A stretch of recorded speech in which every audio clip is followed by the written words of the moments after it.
Hey everybody, it's Clayton here. Just want to show you one little thing that we're doing kind of for fun here. That's a MD Presser S14 screener bucket.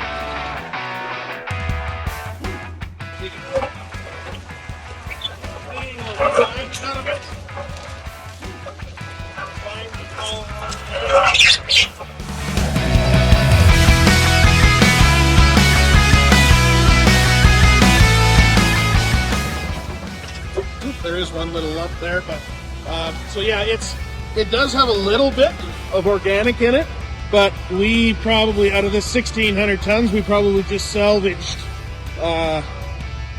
30, maybe 35 tons that were on the ground, sort of stuck in the ground here from being driven over. So yes, it's dirty, but it's also salvaged, so it's not wasted. It's not just jammed in the ground and gone forever, left on the site.